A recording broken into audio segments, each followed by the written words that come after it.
It's that super no, she my flow.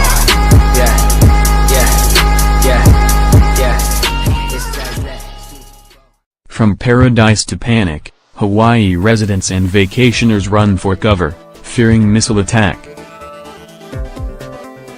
Jocelyn Asbel had just woken up in her Maui hotel Saturday when she was hurried into the hotel's basement to take shelter from an incoming ballistic missile.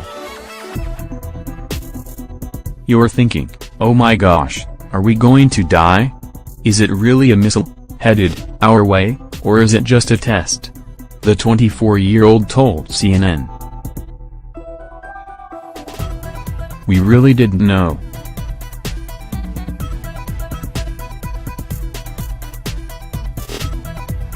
Minutes before, she'd received an ominous alert on her phone. Ballistic missile threat inbound to Hawaii.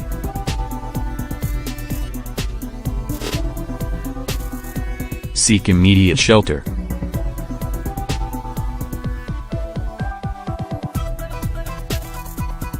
This is not a drill.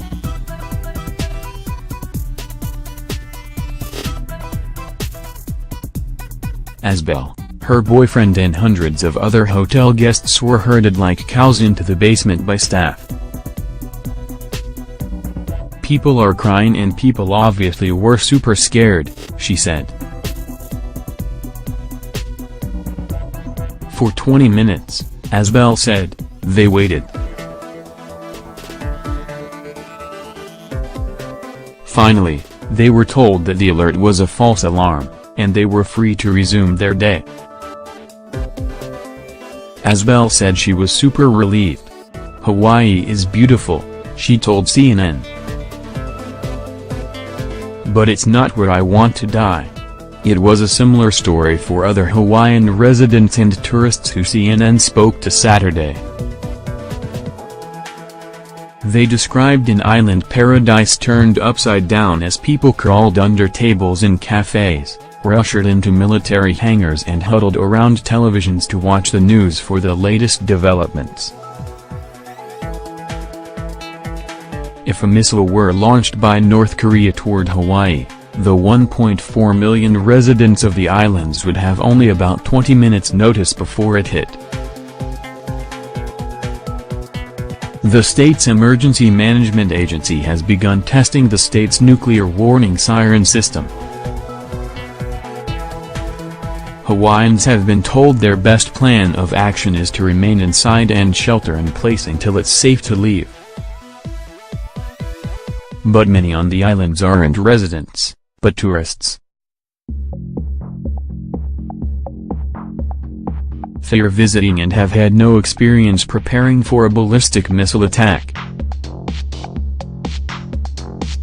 Some residents and visitors CNN spoke to said the escalating tensions between the United States and North Korea, and the war of words between the two leaders, lent the threat additional credibility in their minds. They said they were terrified. A day that just changed. Ruth Goldbaum was on the island of Oahu with her family, visiting her son who serves in the U.S. Navy.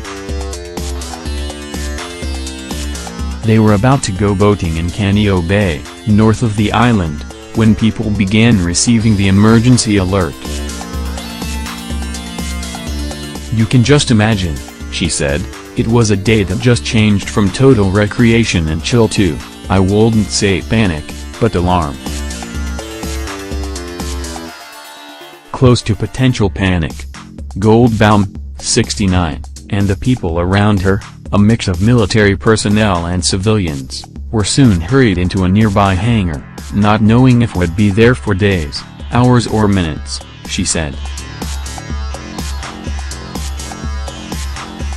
Some people were saying, well, we're going to war. Others said, let's see what's going on. About 15 minutes into the ordeal, they started seeing the tweet from U.S. Rep. Tulsi Gabbard in which she said it was a false alarm.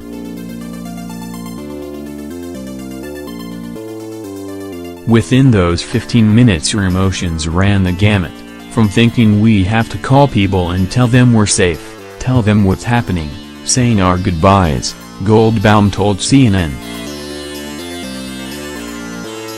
Goldbaum said this escalation of words between the United States and North Korea has put the country in a very precarious and unstable situation and anything can happen, she said. Is this what the world is coming to, that we have to have shelters? She asked. I think the only answer is diplomacy and have peace. People were crawling under tables. Amy Pottinger's husband is a pilot for the U.S. Air Force, stationed in Hawaii. They and their 2 children have lived on a military base there for about a year and a half.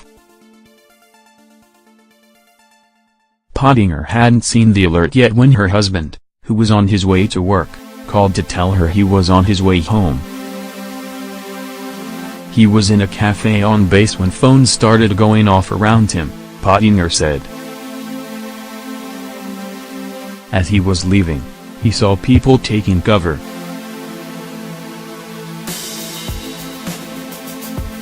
People were crawling under tables and hiding, she said, and going into buildings that looked more sturdy.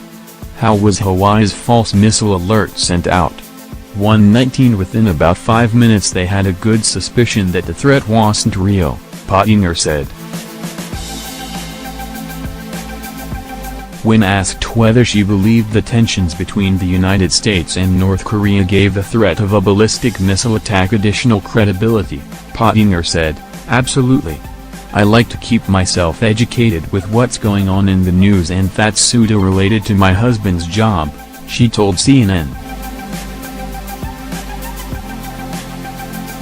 So I follow that enough to view that as a very real threat.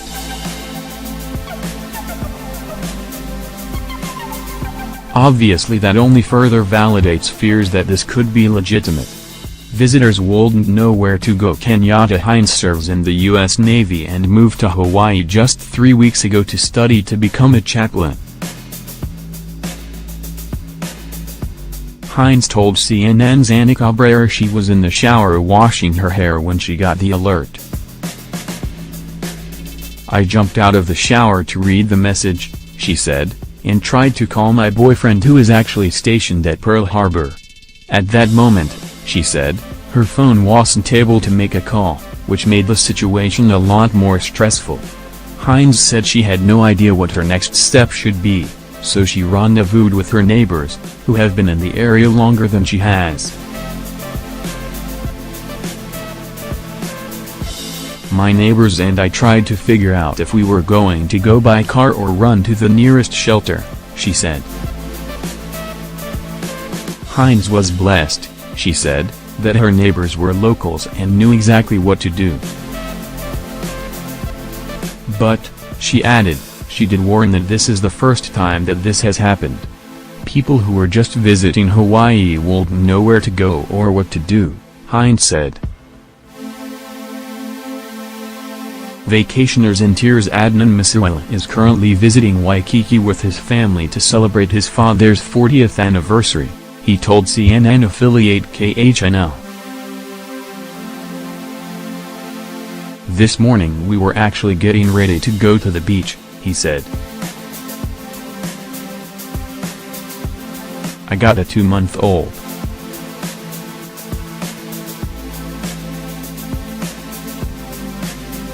Our family was together when we got the alarm.